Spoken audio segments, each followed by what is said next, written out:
je pense qu'on va démarrer. D'accord. Alors, il me demande, cette réunion est en cours d'enregistrement. Qu'est-ce que je mets? Continuer? C'est juste une notification. Appuyez continue. D'accord. Bon, je pense qu'on va commencer. Donc, déjà, je tenais à vous remercier d'avoir accepté de participer à cette conférence organisée par la Vague Orange, qui est un mouvement citoyen jeune ivoirien qui se veut être un laboratoire de réflexion ouvert sur la Côte d'Ivoire. Et aujourd'hui, en ce jour d'indépendance, est-ce que vous m'entendez bien? Oui, je vous entends. Bon, par contre, on t'entend un peu de loin, de très loin, ouais, ça grésille par aussi. contre, moi, je t'entends pas du tout bien et pénible. Et là, c'est bon, vous m'entendez? Bon, c'est pas, il y a un écho. Bon, moi, j'arrive à t'entendre, mais... Alors, peut-être voilà, que l'écho viendrait de mon ordinateur, vous pensez? Non, c'est plus Ismaël qui a un écho. Ah, d'accord. Moi, je l'entends vraiment très loin et j'ai du mal à comprendre ce qu'il dit. Est-ce que tu peux couper le micro déjà? C'est bon?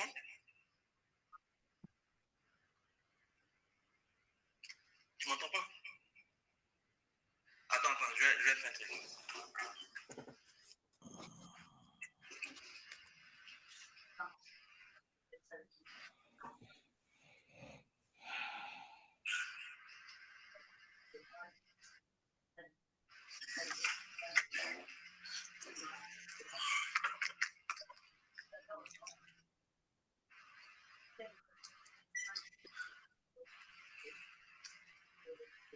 Est-ce que là, c'est bon?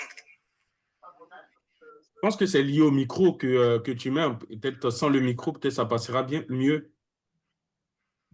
J'ai pas compris.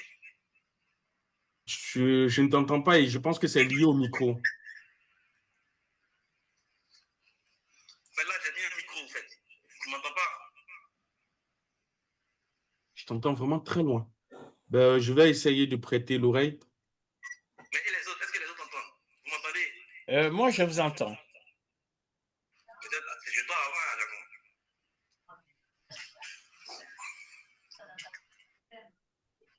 Daphne, tu m'entends? Si, faiblement, j'entends bien les autres. Moi, je t'entends, mais contre, faiblement, toi, comme tu dis. Bon, si on peut faire avec, sinon, si on les peut autres faire arrivent avec, à... oui, je voilà. pense. Je suis connecté sur le téléphone, donc le micro, il est truc, hein, c'est pas... Et là, vous m'entendez? Oui. Bon, écoutez. Oui, on vous entend parfaitement, vous. Donc, bon, on va essayer de faire avec. Donc, comme je disais, je tenais à vous remercier d'avoir accepté de participer à cette web conférence qui s'organise par la Vague Orange, qui est un mouvement des jeunes ivoiriens qui se veut être un laboratoire de réflexion ouvert sur la Côte d'Ivoire. En ce jour d'indépendance, on s'est dit pourquoi pas ne pas ouvrir la réflexion sur la question de l'indépendance. En 2025, c'est quoi? Que veut dire le mot indépendance? Sur le plan de la gouvernance, sur le plan économique. On sait très bien que la Côte d'Ivoire, depuis la venue du président Alassane Ouattara, a fait des bons qualitatifs sur le terrain économique, sur le terrain des infrastructures. Quand on prenait les chiffres, on parle de 6% de croissance. Si je prends dans le rapport de la Banque mondiale du Doing Business, la Côte d'Ivoire a gagné 29 places, c'est ça. Donc déjà, j'aimerais commencer cette transition par un premier tour d'étape pour avoir votre avis sur le développement en Côte d'Ivoire. Je vais commencer par le professeur Soumaré, qui est enseignant et ancien formateur écrivain. Ben, écoutez, on commence par l'indépendance. Vous savez, c'est un grand mot, l'indépendance. Bon, aujourd'hui, nous vivons dans un monde interconnecté. Est-ce qu'il y a, tous les pays sont interdépendants. Donc, cette indépendance, déjà, lorsqu'on la situe dans l'histoire, c'est un transfert de compétences. C'était un transfert de compétences. Et puis, nous progressons pour essayer d'acquérir notre souveraineté économique, politique, et voilà. Mais aujourd'hui, de plus en plus, dans ce monde mondialisé, l'indépendance en tant que telle n'existe pratiquement plus aujourd'hui. Nous parlons plutôt de souveraineté. Voilà. Ce que je peux dire sur le volet indépendance. Maintenant, vous aviez parlé également de la perspective, vous avez parlé de ce que la Côte d'Ivoire a acquis depuis. Ben, écoutez, ce qu'on peut noter, c'est une très forte croissance, donc un enrichissement. Ce qu'on peut noter également de vraiment remarquable, c'est je dirais, la construction des conditions, des prérequis du décollage économique, de l'émergence. Donc, ce sont ces prérequis qui sont là, qu'on voit à travers toute la politique des infrastructures, etc., la réforme de l'environnement économique, de la réforme de l'outil de l'investissement, etc. Donc, c'est tout ça qui permettent de mobiliser des prérequis. Ensuite, une fois qu'on a mobilisé les facteurs, il faut passer à l'efficacité. Alors, aujourd'hui, donc, nous sommes plutôt confrontés à des questions de rendement, d'efficacité, d'optimisation de ces moyens-là. Merci beaucoup, professeur. Je pense que ce qu'on met tous les tables, je vais passer la parole à M. Jean-Paul Adiakon. Je rappelle qu'il est doctorant, chercheur à Sciences Po Toulouse. C'est la même question. Quel est votre regard aujourd'hui sur le développement de la Côte d'Ivoire? Merci pour la parole que vous me donnez et pour l'occasion que vous me donnez pour intervenir sur la situation macroéconomique de la Côte d'Ivoire à ses 65 ans d'indépendance. Alors, avant d'intervenir, je dirais que aujourd'hui, la Côte d'Ivoire a 65 ans d'indépendance. 65 ans, c'est pour moi un âge de maturité. C'est vrai que il n'y a pas longtemps que nous sommes sortis de l'indépendance, mais depuis 1960 jusqu'à aujourd'hui, on voit que la Côte d'Ivoire a eu une belle odyssée. Une belle odyssée qui lui permet aujourd'hui, selon les derniers chiffres de la Banque mondiale, d'avoir une croissance robuste, une croissance également soutenue. Aujourd'hui, le taux de croissance réel de la Côte d'Ivoire a atteint 6,5% de son PIB. Et cette croissance a un niveau supérieur à la moyenne régionale. Et elle rivalise même avec la moyenne mondiale. Le FMI a confirmé cette dynamique que je viens de relever en mettant en avant le fait que la Côte d'Ivoire a eu une inflation maîtrisée de 6,4%. Et on assiste aujourd'hui à une baisse du taux de la pauvreté en Côte d'Ivoire. Au niveau de la diversification économique, on voit que la Côte d'Ivoire a son économie qui est beaucoup plus axée sur le cacao. Le cacao est un peu concurrencé par la noix de cajou. Et à côté de ces matières premières, la Côte d'Ivoire essaie de s'industrialiser et de développer son secteur des services. Alors, le ministère français de l'économie a relevé le fait que le pays représente 40% du PIB de l'UEMOA et 42% des exportations de la région. Donc, ce qui fait de la Côte d'Ivoire un hub industriel régional. Donc, ce qui renforce également sa position mondiale, mais également au niveau de la sous-région. Maintenant, ce qui concerne les échanges commerciaux, c'est mon domaine. La Côte d'Ivoire exporte environ 75% de ses produits vers l'Union européenne et ces exportations sont en majorité composées de matières premières, ce qui pourrait exposer ou expose la Côte d'Ivoire à la volatilité des coûts mondiaux. C'est sur cet aspect que la Côte d'Ivoire doit véritablement travailler. Et aujourd'hui, on doit véritablement travailler sur cet aspect-là quand on sait que la Côte d'Ivoire a commencé à mettre en place, à mettre en application, à mettre en œuvre l'accord de partenariat économique qui a été signé entre l'Union européenne et les pays ouest-africains. La Côte d'Ivoire a commencé à démanteler ses barrières douanières. Et donc, pour qu'elle soit compétitive sur le plan international, il est important qu'elle puisse diversifier ses produits d'exportation. Donc, c'est un peu sur ces aspects que je vais m'arrêter. Mais déjà, je pourrais également aborder un peu l'aspect touchant globalement le cadre macroéconomique que je pourrais qualifier d'attractif. Je pense qu'on pourra développer un peu les aspects que vous avez. Ismaël, c'est difficile hein, de t'entendre. Oui, on entend difficilement. Ouais. Ismaël, c'est difficile hein, de t'entendre. Merci beaucoup pour votre intervention. Je pense qu'on pourra aller plus en profondeur dans le débat. Justin Congo, qui a été président de Côte d'Ivoire, qui est une structure qui est actuellement fait. Vous êtes aussi, en tant que jeune, quel est votre regard dynamique? Ton micro. Merci bien Ismaël. Bonsoir à tout le monde. Bonsoir à mon ami frère Dassi, que je prends plaisir à retrouver.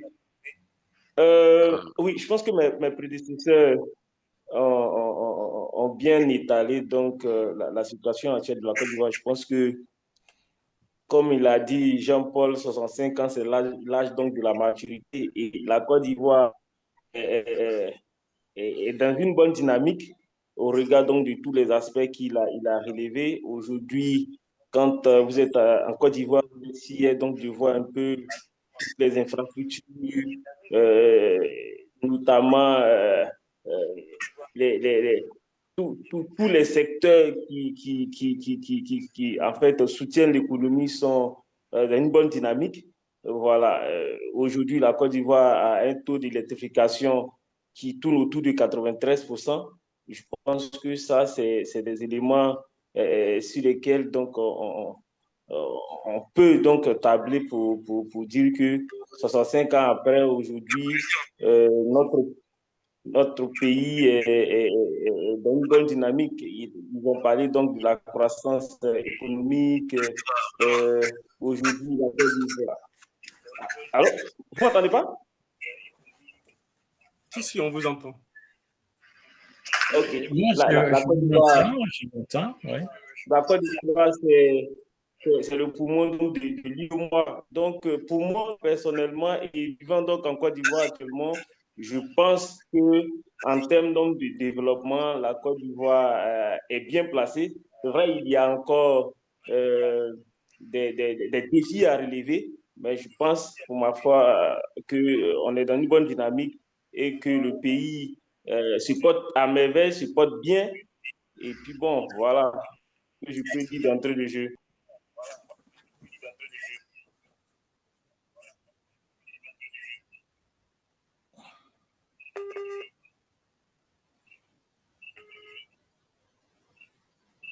On t'entend pas, hein, c'est Ismaël.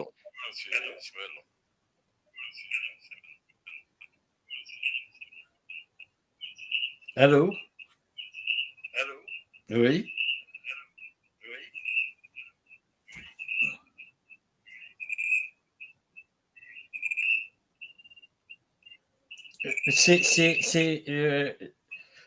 Bon, enfin, je sais pas, c'est celui qui dirige qui a la direction du.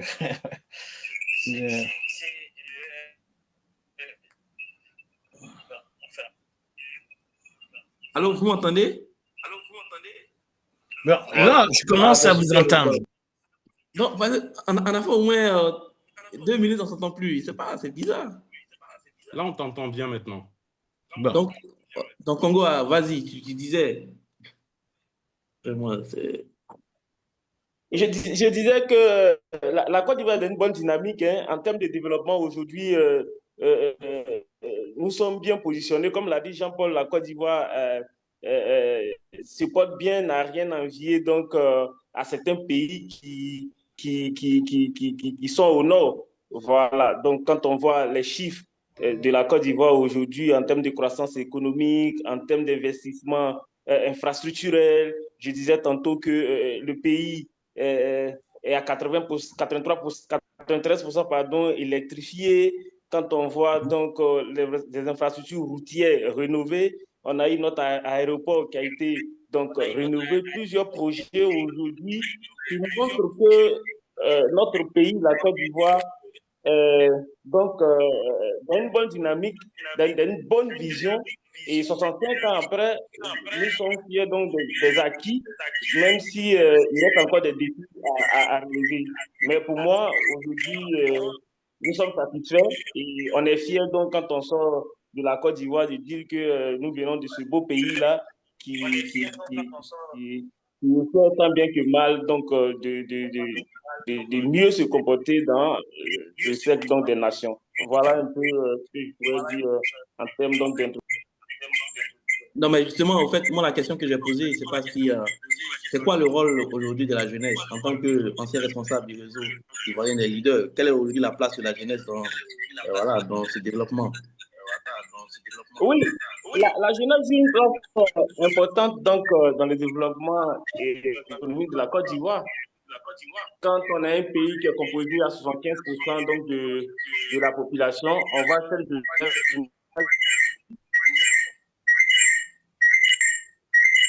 il y a un écho. Et de prendre toute sa place dans le processus de développement de la Côte d'Ivoire. Voilà. Donc, pour moi, il y a quand même, quand on voit aujourd'hui des jeunes dans les fintech, des jeunes qui créent, qui innovent au niveau donc, de notre pays, je pense que les jeunes jouent un rôle capital dans le développement donc, de la Côte d'Ivoire. Voilà. Merci. Merci beaucoup. Michael Zadidassi, en tant que membre du Parti socialiste de la Haute-Garonne en France, quel est ton regard? C'est la même question, hein, quel est ton regard aujourd'hui sur le développement de la Côte d'Ivoire? Ok, merci Ismaël Si. Merci. Il y a un écho pas possible.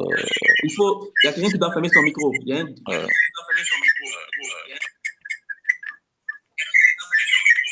Je pense que c'est Dr Soumaré. Ouais, les deux. Ouais, si l'ordinateur, il doit fermer le micro. Non, oui, excusez-moi, je cherchais à... à brancher mon téléphone, hein? La charge. Ok, on va essayer de faire avec. Donc, moi, déjà, mes remerciements à Ismaël Si, initiateur pour moi, cette conférence débat, puisque je m'inscris plus dans un débat que dans une conférence classique. Voilà, donc félicitations pour l'initiative. Voilà, félicitations aussi à ton mouvement La Vague Orange. Voilà, en tant qu'Ivoirien, voilà, je souhaite dire bonne fête d'indépendance à ceux qui sont ivoiriens sur ce panel.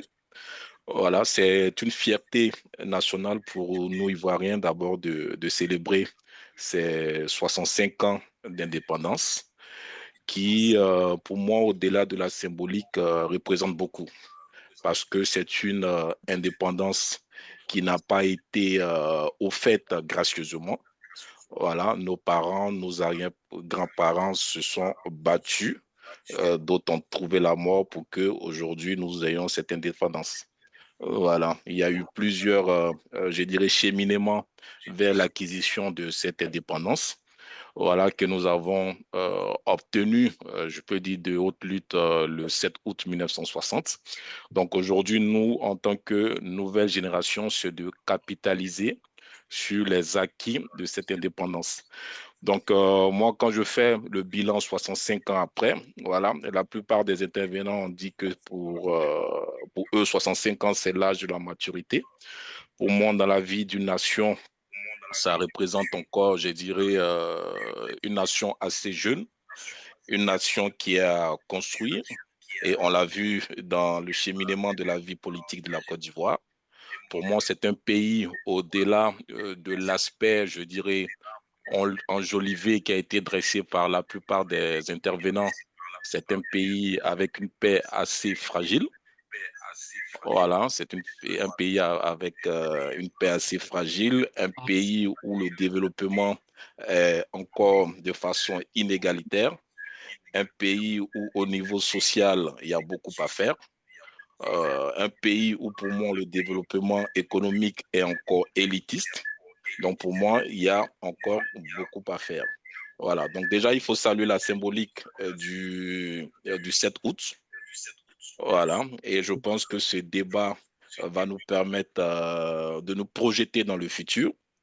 Aujourd'hui, nous sommes en 2025. Qu'est-ce qui adviendra de la Côte d'Ivoire dans 10 ans, dans 20 ans?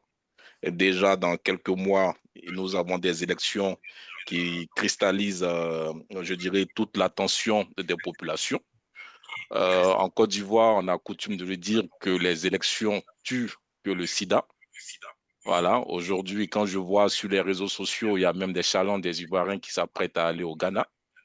Voilà, des Ivoiriens qui cotisent déjà pour chercher un asile. Et pour moi, après 65 ans d'indépendance, une élection, fût-il présidentielle, devait se faire dans le calme le plus absolu. Donc, c'est une question que je souhaiterais également que nous abordions. Voilà, comme je l'ai dit, moi, mon intervention, je la place plus dans un débat que dans une conférence classique. Merci, merci beaucoup, M. Dassi, pour votre commentaire. Au fait, moi, je pense que vous avez ouvert un peu la réflexion et je pense que je vais me diriger vers le professeur Soumaré. Quand vous lisez les rapports de la Banque mondiale, c'est vrai qu'on parle un peu des avancées de la Côte d'Ivoire en termes d'infrastructures sur le plan économique, mais il y a aussi les défis, notamment la question du chômage, la question des inégalités régionales, surtout la question de la dépendance par rapport à l'économie basée sur l'exportation des matières premières. Quand vous prenez le parallèle avec un pays comme la Corée du Sud, qui a démarré avec la Côte d'Ivoire, mais aujourd'hui, 60 ans après, quand on voit le niveau de la Corée du Sud, on se demande, on se pose des questions en tout cas sur ce qu'on appelle indépendance. Donc, professeur Soumaré, vous qui avez vu plusieurs générations, qui êtes au fait un peu de l'actualité, quel est votre regard par rapport à ça? Écoutez, là-dessus, il faut remarquer trois choses. La première, c'est qu'on peut se développer seulement lorsqu'on est en stabilité. La stabilité, c'est vraiment la condition du développement. Or, on peut noter qu'en Afrique, nous avons connu beaucoup de périodes d'instabilité, ce qui explique beaucoup de retard. J'ai calculé, j'ai fait des projections, j'ai calculé un peu ce qu'a représenté la crise en Côte d'Ivoire. Nous avons perdu 30 années. Voyez-vous, en 2016, nous avons rattrapé le niveau de développement que nous avions 30 ans avant. En termes d'infrastructure, en termes d'IDH, en termes de revenus par tête d'habitant. Vous voyez? Alors, pour ceux qui veulent, parce que tout à l'heure, j'entendais un de vos invités dire, bon, le taux de croissance, mais il parlait d'un taux de croissance nominal. Parce que le taux de croissance réel, il faut le déflater de l'inflation et du taux de croissance démographique pour voir en termes constants ce que ça donne sur le plan de la dynamique. Donc, voyez-vous que l'instabilité a un impact très fort sur les capacités de développement d'un État. C'est le premier point qu'on peut observer. Et malheureusement, la Côte d'Ivoire a connu également une période de crise. D'accord? Donc, maintenant, ce qu'on peut observer, c'est qu'au sortir de cette crise, dans les années 2012, nous avons connu une croissance assez robuste, d'accord, qui devrait, et qui en tout cas autorise rationnellement des projections et de soutenir des ambitions également. Mais je rappelle quand même que depuis 60 jusqu'en 1990, par là, la Côte d'Ivoire a connu une période de croissance discontinue de 6 à 7% de manière constante sur 30 ans. Mais ça n'a pas amené la Côte d'Ivoire à l'émergence ou au décollage économique. Je le rappelle souvent au RHDP, il faut faire très attention. C'est bien tout ça, mais il faut arriver au seuil irréversible. Au seuil irréversible. Là, nous sommes dans des programmes de modernisation. Il ne faut pas confondre modernisation avec développement. Ce n'est pas du tout la même chose. Donc, si vous voulez, cette période que nous avons connue de 2012, d'ailleurs, qui est une période, je dirais, d'expansion, économiquement parlant, nous a mené effectivement à une accumulation des facteurs. Tantôt, j'entendais vos interlocuteurs parler d'électricité, d'énergie, etc., etc. Bon, donc, effectivement, nous avons eu jusqu'en 2019, et puis nous avons eu ensuite des crises. À nouveau, crise sanitaire avec le Covid, crise énergétique avec la flambée des cours sur le marché mondial, d'accord? Et puis la crise alimentaire également avec la guerre de l'Ukraine, etc. Et ce qui est intéressant, c'est de noter que la Côte d'Ivoire a pu de manière résiliente démontrer que son économie était assez forte. Ça, c'est rassurant. Parce que, effectivement, vous êtes exposé à des aléas. Aléas du marché, mais aléas politiques également, etc. Et ça interpelle la responsabilité des responsables politiques. À la fois sur la stabilité, d'ailleurs, le chef de l'État est revenu dessus, parce que c'est un leitmotiv, ça fait partie des fondamentaux.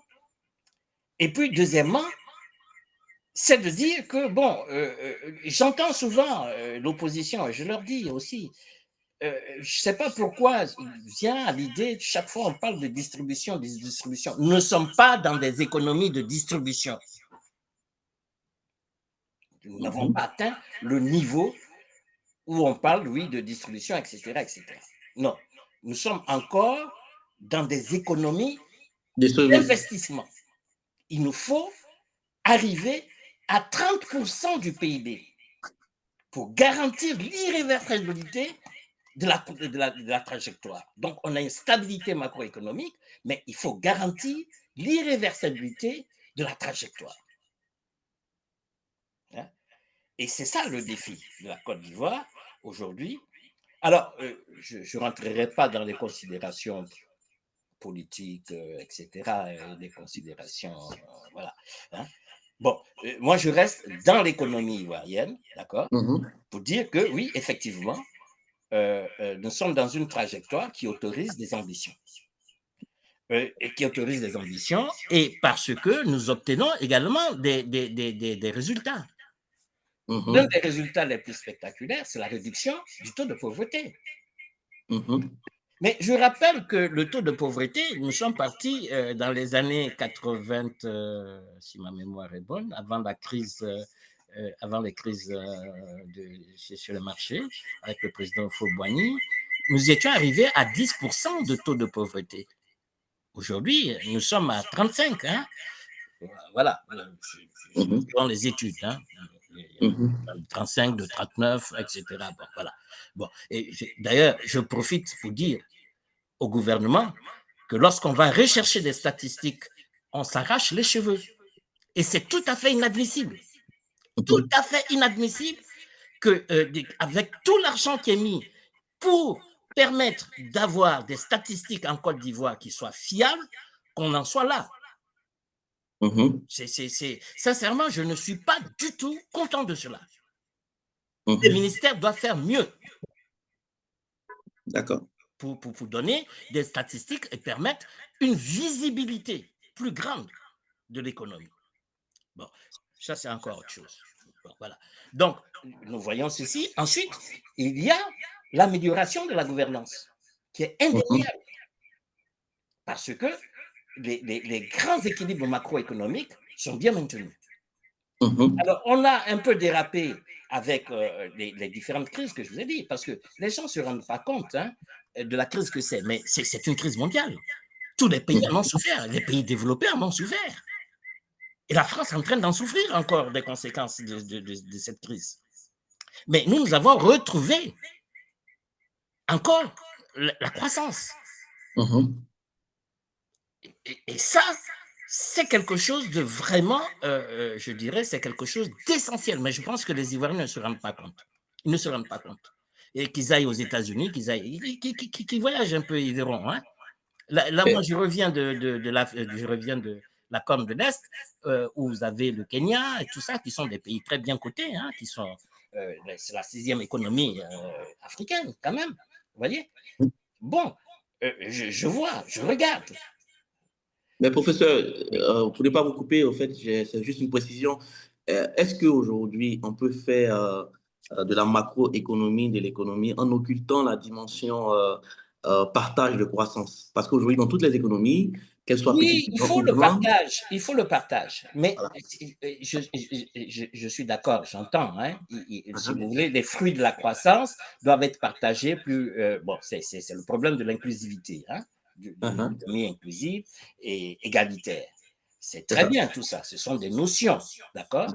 Mais moi, je suis un technicien et depuis Diawara, hein, sur le plan en Côte d'Ivoire, nous avons toujours travaillé comme ça, c'est de dire la priorité avant de distribuer, et c'est de produire. Alors, je ne sais pas comment les gens font pour distribuer lorsqu'ils n'ont pas produit en amont. C'est d'abord là le premier critère.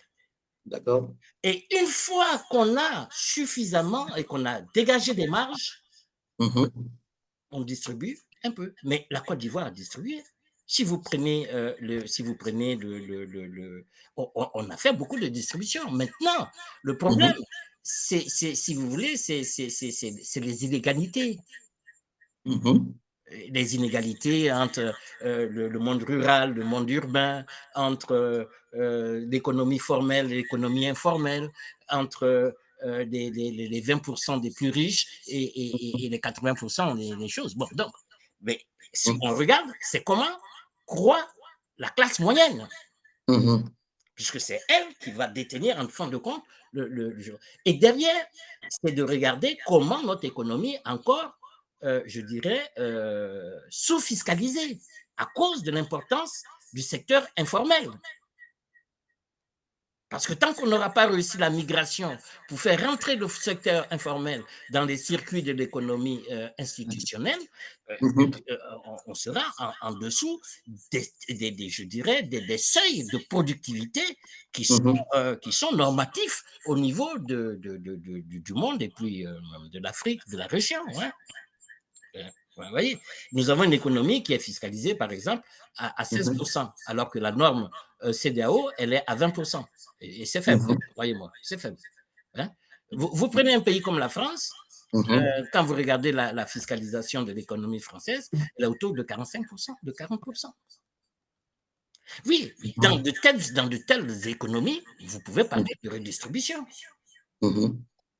Mais lorsque vous avez que 10%, que 20% de fiscalisation, qu'est-ce que vous voulez redistribuer?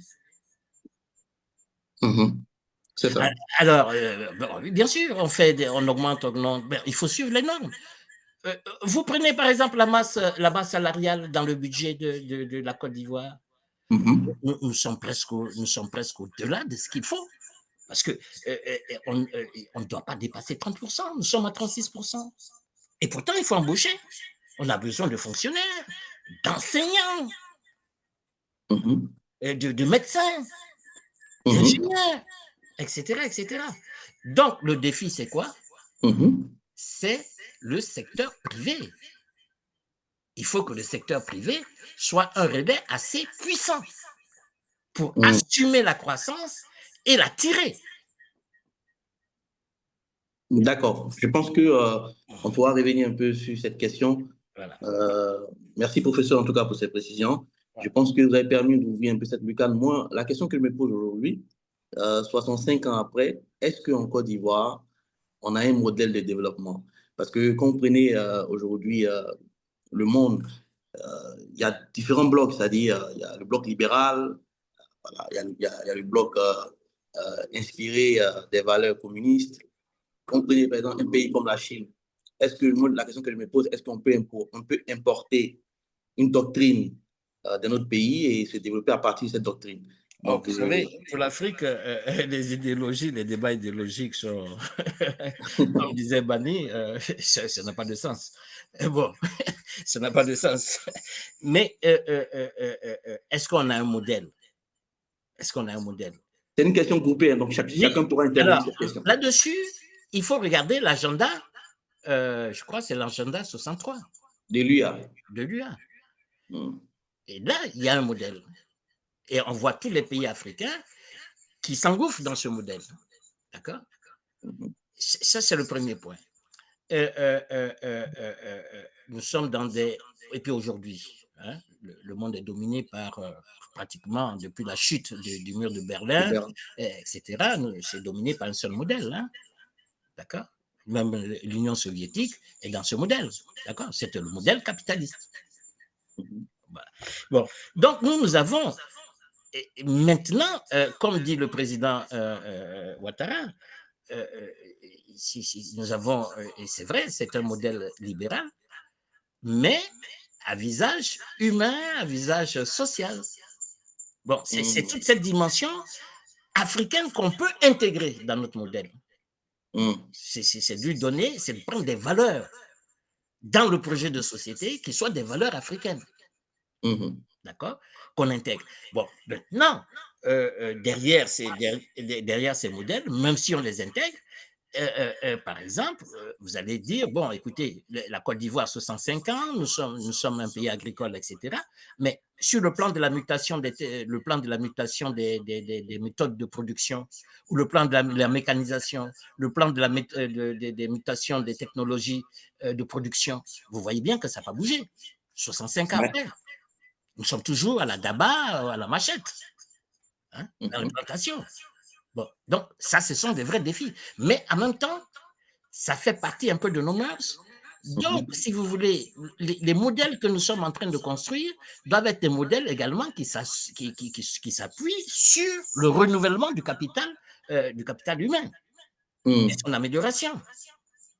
Mais aujourd'hui, vous allez voir un paysan, vous lui dites, bon, écoutez, nous, on a eu l'expérience avec la moteur agri. Je ne sais pas si vous vous rappelez de ça, Soufoué. Non, ce n'est pas de notre génération. Ah bon? Ok, d'accord. Écoutez. Voilà. Bon, et je laisse les autres intervenir. Un tout petit peu. Michael Dassi. Donc, pour revenir à ta question, est-ce qu'il y a un modèle de développement? Est-ce qu'il y a une doctrine économique aujourd'hui en Côte d'Ivoire? En Côte d'Ivoire particulièrement, je dirais non. Voilà, je dirais non. Le professeur a brillamment parlé, je crois, d'un plan de développement africain que tous les pays essaient de suivre. Mais dans mon pays, je peux dire, il n'y a pas de politique qui a été suivie euh, génération après génération. Je m'explique. En Côte d'Ivoire, jusqu'à aujourd'hui, il n'y a jamais eu de passation de charge entre deux présidents. Nous sommes donc dans un état de perpétuel recommencement. Et c'est dangereux pour moi pour le futur d'un pays, pour la stabilité d'un pays. Voilà. Quand vous prenez toutes les grandes nations, quelles que soient les divergences politiques, que ce soit de gauche, de droite, de centre et autres, ou les divergences idéologiques, il y a au moins une ligne directrice qui régente un peu la vie politique, la vie économique, la vie diplomatique de cette nation. Mais malheureusement, en Côte d'Ivoire, c'est quelque chose pour moi qui n'est pas encore perceptible. Et moi, aujourd'hui, il faut un dirigeant ou il faut que la classe politique ivoirienne s'asseye pour qu'on puisse définir ensemble une politique nationale, je dirais, sur 30 ans, sur 40 ans, sur 50 ans, une politique non seulement interne, et également une politique externe. Aujourd'hui, par exemple, quand vous prenez le point de vue même des Ivoiriens sur le conflit ou sur la naissance de l'AES, voilà, aujourd'hui, il y a des Ivoiriens qui sont qui soutiennent à la limite le Burkina dans le conflit ouvert contre la Côte d'Ivoire, voilà, au détriment de l'État de Côte d'Ivoire. Et pour moi, ça ne fait pas partie, je dirais, d'une culture diplomatique nationale. Voilà. Moi, j'ai quelques inquiétudes, par exemple, sur certaines interventions. Voilà. Déjà, j'apprécie l'intervention du docteur Soumaré qui a parlé de la stabilité comme condition de développement d'une nation. Et nous sommes, je crois, tous unanimes ici que sans stabilité, il n'y a pas de développement. Et aujourd'hui, la Côte d'Ivoire connaît ce développement suite à la stabilité politique que nous connaissons depuis, je dirais, 2011, après la fin du conflit post-électoral. Mais moi, mon inquiétude, c'est plus pour le futur, puisque quand on a écouté le discours du chef de l'État, il a, si je peux paraphraser, résumé cette stabilité à sa présence à la tête de l'État. Voilà, donc qu'est-ce qui adviendra de cette stabilité après son départ? Parce que nous sommes tous mortels, on est appelés à partir un jour. Voilà. Il y a aussi le docteur Soumaré qui a dit, par exemple, que il ne faut pas confondre, je crois, développement et les mots m'échappent, je crois, développement Modernisation. et modernisation. Voilà. Il y a le frère Congo qui vit en Côte d'Ivoire, qui a dressé, je dirais, un tableau assez reluisant de la Côte d'Ivoire, où il a même dit qu'aujourd'hui, la Côte d'Ivoire n'a rien à envier aux pays du Nord. Donc, je sous-entends les pays européens, les pays américains. Et moi, pour moi, il faut qu'on soit un peu plus clair dans nos propos. Voilà, il faut qu'on soit un peu plus clair. Voilà, comme le docteur l'a dit, il faut pas confondre le développement et la modernité.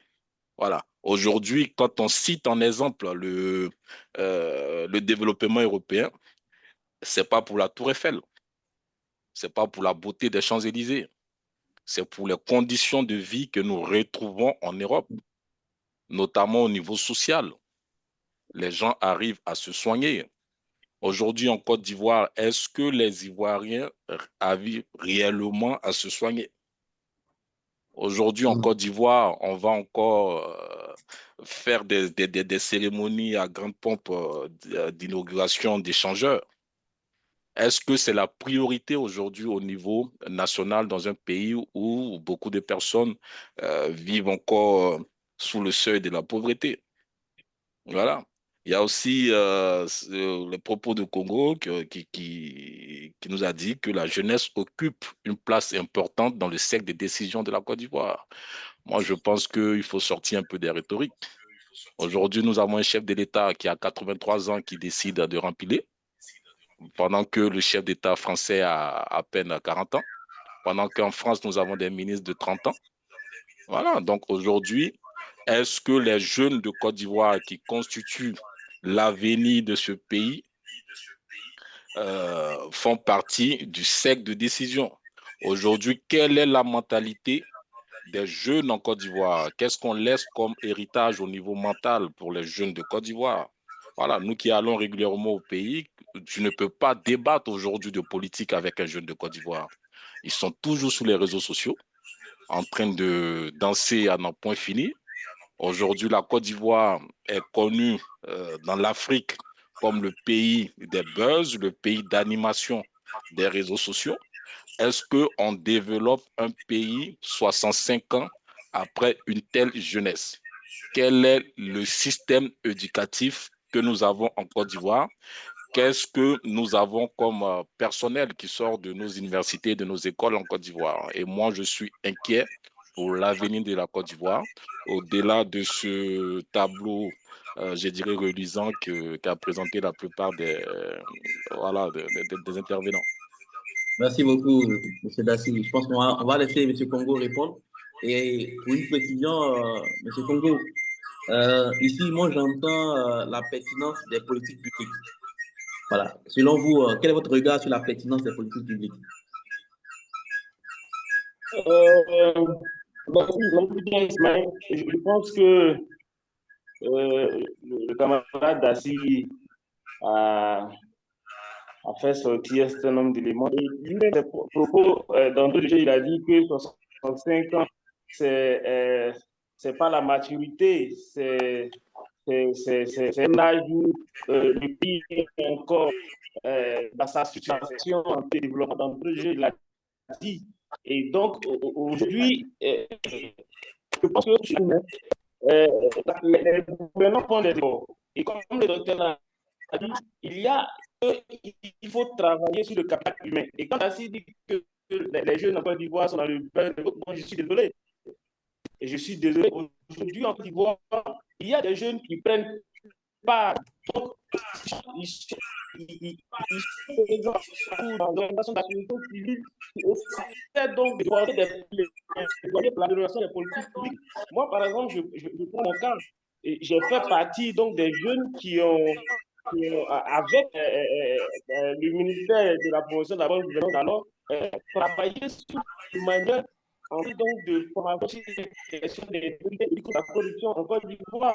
Aujourd'hui, il y a des jeunes qui renient en association, en coalition. Nous sommes en train de porter un plaidoyer pour qu'il y ait donc une amélioration au niveau donc, il y a plusieurs catégories de jeunes. Donc, il faut que M. Dassi fasse très attention. Les jeunes sont passifs, les jeunes ne sont pas des gens qui sont dans le buzz. Il y a aussi des jeunes qui essayent à la table des seigneurs, qui tiennent des discours politiques, qui essaient tant bien que mal d'orienter donc l'action des gouvernants. Il représente, pour ne pas te couper, Congo, il représente quoi en termes de chiffres en Côte d'Ivoire? Voilà, on ne va pas parler d'une minorité. Voilà, on ne va pas parler d'une minorité. Aujourd'hui, en France, tu peux débattre des politiques publiques avec un enfant un lycéen, un collégien. Voilà, quand on parle d'un jeune chinois, on fait référence tout de suite à l'invention, à la technologie. Mais quand on fait référence à un jeune Ivoirien, on fait référence tout de suite au coupé décalé, au buzz. Il faut qu'on ait le courage de le dire. Voilà. C'est l'image que vous avez faite de la Côte d'Ivoire, c'est l'image que vous avez faite pour nous qui sommes au contact de la jeunesse, nous qui sommes dans la communauté, la jeunesse parraine les dynamiques, des jeunes vraiment très brillants, des jeunes très brillants qui font des propositions. Donc, quand vous dites que quand on dit, moi par exemple, partout où je suis passé, là où il faut, on avait besoin des jeunes pour s'exprimer, que ce soit en Côte d'Ivoire ou ailleurs, on a le présent. Voyez-vous, ne regardez pas ce que vous voyez peut-être sur les réseaux pour dire qu'aujourd'hui en Côte d'Ivoire, les jeunes ne sont pas bien, ils sont dans la baisse. Mon regard sur les petites. Je vais regarder ce que je pense que c'est une politique qui a plusieurs aspects. Le développement du capital humain, également l'élection de civique, parce que comme il a dit, par moment, l'éducation civique et politique a manqué en Côte d'Ivoire.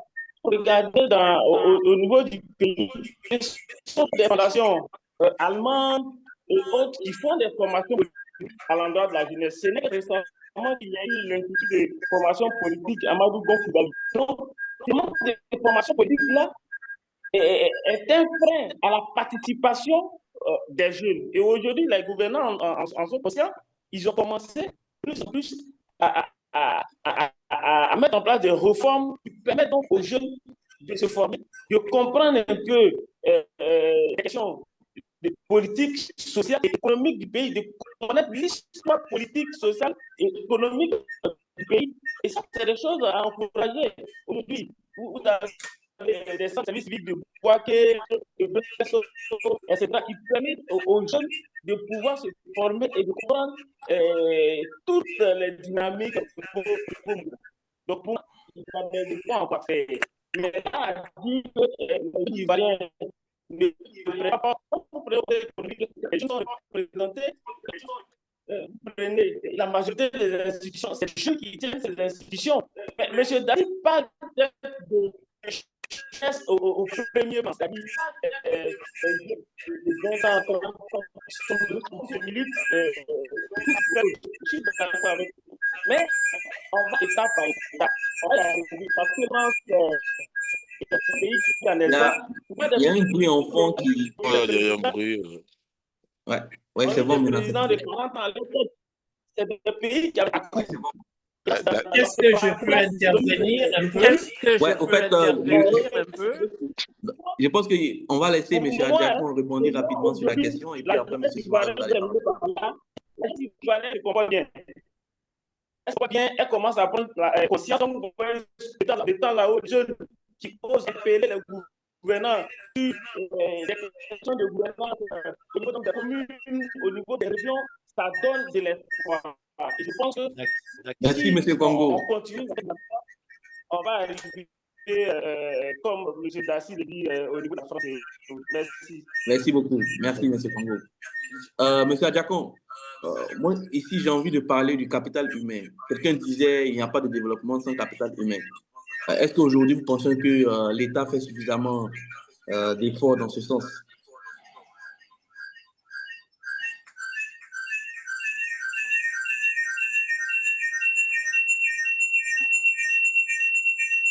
Il y a un bruit en C'est là, le bruit, là, ouais. Alors, je ne sais pas si je dois éteindre le micro, oui.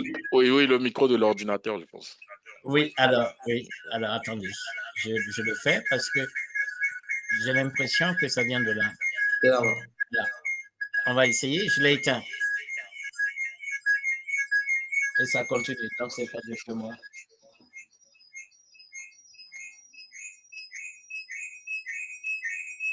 Ou bien celui du téléphone. C'est celui du téléphone, peut-être. Ben, alors, il faut que j'éteigne de... Alors, non, juste le micro. Voilà, juste le micro. Et là, qu'est-ce que ça donne? Est-ce que c'est pas chez toi? Bon, je me mute. Hein.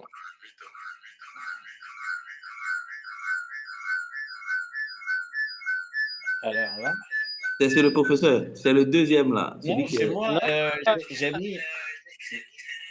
J'ai mis à 0 mon volume. Hein? Non, en mute.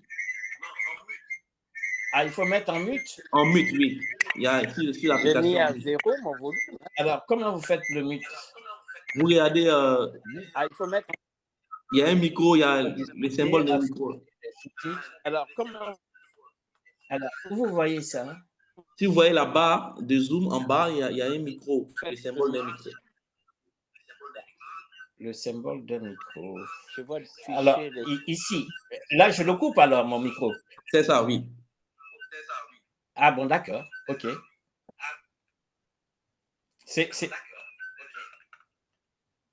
Ouais, Adjakon, tu peux. C'est bon là? Ouais, c'est bon. Allô? C'est bon. Et c'est bon? Oui, on vous entend, c'est bon, c'est bon. Ok, vous m'entendez? Alors là, je ne sais Attends, pas si... vas-y, d'accord, vas-y. Ok, donc je disais qu'on ne peut pas parler de C'est développement bon ou pas? sans C'est bon. véritable... Ah, moi, je vous entends plus. Hein. Alors, allô? Vous m'entendez? Bon, là, je vous entends à partir de l'ordinateur. C'est bon comme ça? Ouais, c'est bon, c'est bon. Bon, ok, c'est parfait alors. Ok, Adiakon, vas-y. Donc, je disais qu'on ne peut pas parler de développement sans véritable capital humain.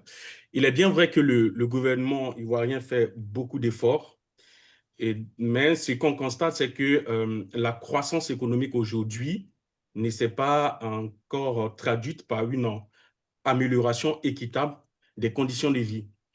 Parce qu'en Côte d'Ivoire, et je pense qu'il y a un dernier rapport de la Banque mondiale qui le dit, on assiste à des écarts en matière d'éducation, d'accès aux soins de santé, mais aussi à un écart énorme en matière d'accès à l'emploi formel. Ce qui fait qu'aujourd'hui, parce qu'en Côte d'Ivoire, au sein de la jeunesse, il y a une bonne dynamique. Il y a une dynamique, on a aujourd'hui une jeunesse très consciente qui sait qu'elle doit prendre sa vie en main. Et donc, quand bien même qu'elle rencontre des difficultés pour accéder à des emplois formels, la jeunesse, que ce soit en milieu rural ou en milieu urbain, essaie de se prendre en main en mettant en place des activités.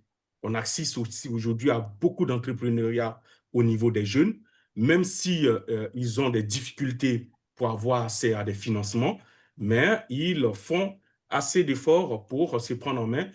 Il faudrait que le gouvernement puisse les appuyer encore davantage. Au niveau des emplois formels, l'État fait des efforts. Récemment, je pense qu'au niveau universitaire, il y a près de 800 enseignants qui ont été recrutés. Et cette dynamique, elle est en mouvement depuis bientôt 3 ans. Donc, dans d'autres secteurs également, on voit que bon nombre de jeunes réussissent à des concours, mais il y a encore des efforts à faire, notamment au niveau même du secteur privé. Du secteur privé, parce que comme je le disais tout à l'heure, nombre de jeunes essaient de se lancer dans l'entrepreneuriat, mais la vraie réalité en Côte d'Ivoire, c'est qu'on ne fait pas la part belle aux locaux, on fait beaucoup plus la part belle aux étrangers. Quand on regarde le code de l'investissement, on voit que le code de l'investissement favorise plus les investisseurs étrangers et favorise moins les investisseurs étrangers. Donc, en fait, à ce niveau-là, on voit que même s'il y a une forte croissance au niveau de la Côte d'Ivoire, mais au niveau du capital humain, il y a beaucoup à faire. Mais une fois que j'ai fini de dire tout ça, j'aimerais revenir sur une question qui a été posée au niveau du développement qui m'intéresse tout particulièrement, savoir si la Côte d'Ivoire a un modèle économique propre. Je ne sais pas si, Ismaël, tu m'autorises à abonder un peu dans ce sens-là, parce que j'ai trouvé Oui, la vas-y, question vas-y. pertinente. Après, d'autres questions se sont ajoutées. Je dirais que en termes de développement, la Côte d'Ivoire n'a pas une politique de développement propre et originale. On a une politique de développement qu'on pourrait qualifier d'hybride. Une politique de développement qui est basée sur le contexte mondial, donc basée sur le libéralisme économique. Et on le constate aujourd'hui avec l'accord de partenariat économique qui a été signé par la Côte d'Ivoire et le Ghana, quand bien même que nombre de pays de la sous-région refusent de mettre en œuvre cet accord de partenariat économique qui ouvre le marché ivoirien aux produits européens, aux produits des pays européens fortement industrialisés. Mais en fait, si la Côte d'Ivoire a adopté une telle stratégie, c'est parce qu'elle s'inscrit dans une politique de libéralisme économique.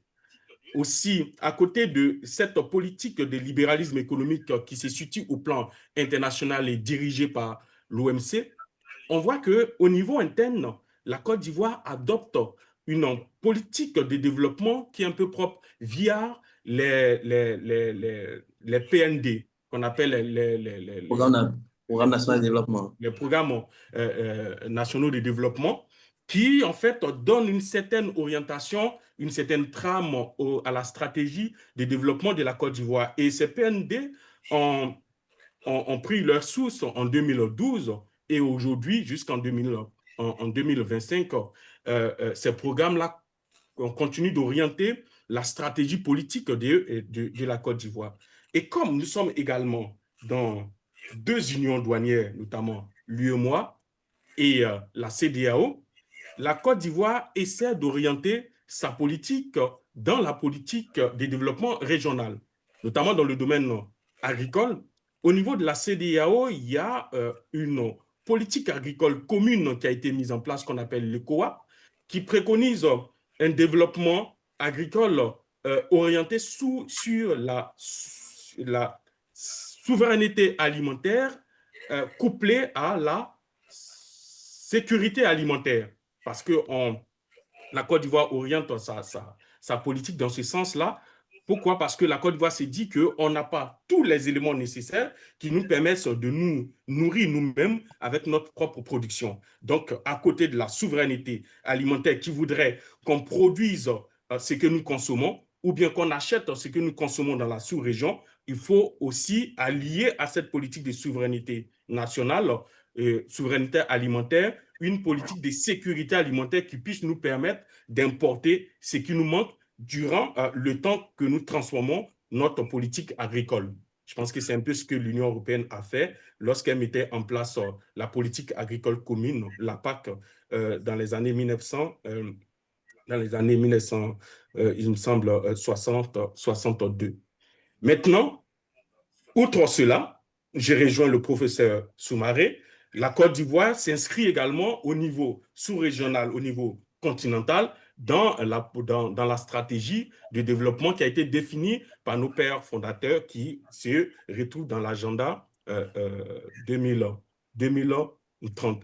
Et au niveau même de la sous-région également, la Côte d'Ivoire s'inscrit aussi dans la stratégie de développement endogène initiée par la zone de libre-échange continentale. Donc, quand on regarde tout cela, on voit que la Côte d'Ivoire essaie de trouver sa voie, essaie de trouver son modèle de développement. Au début de mes propos, j'ai dit que la Côte d'Ivoire est dans la construction d'une odyssée. À 65 ans d'âge, cette odyssée est à saluer, mais il y a beaucoup à faire. Donc, c'est à la suite de nombreuses erreurs, de nombreuses tentations, que la Côte d'Ivoire va trouver sa voie. Dans un monde aujourd'hui mondialisé, en forte concurrence, où on voit les pays émergents, notamment les BRICS, en train de prendre les dessus, en train de vouloir s'imposer sur la scène internationale, il est important que la Côte d'Ivoire puisse trouver son propre modèle de développement qui puisse protéger ces vaillants travailleurs nationaux, qui puissent protéger sa souveraineté alimentaire, sa souveraineté économique, sa souveraineté industrielle et surtout sa souveraineté numérique. Et dans cette dynamique, la jeunesse doit aussi être mobilisée, aussi être utilisée parce que la jeunesse a compris qu'elle est un moteur important du développement de la Côte d'Ivoire. C'est sur ces propos que je vais m'arrêter. Merci beaucoup, M. Adjakon. Vous faites une belle transition parce que dans cette première phase, on a essayé de faire un petit bilan de la question du développement en Côte d'Ivoire et je voulais qu'on passe à la deuxième phase qui est inscrite dans le thème de la conférence Perspective, Projection. Je voulais commencer par le professeur Soumaré. Aujourd'hui, moi, je pense que dans la question du développement, il y a aussi la question de la recherche et de la réflexion. Quand vous prenez que des pays comme la France ou les États-Unis, c'est de grandes nations de recherche, de réflexion.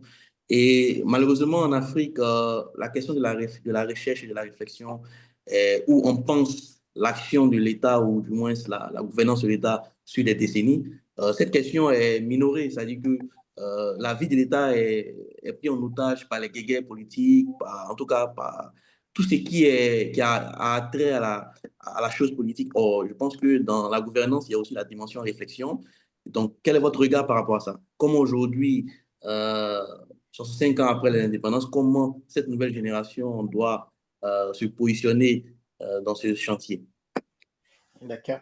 Écoutez, c'est bien, j'avais noté, mais je pense qu'on va évoluer parce que j'avais noté des choses sur la jeunesse, ce qui a été dit, D'accord. et sur les modèles économiques.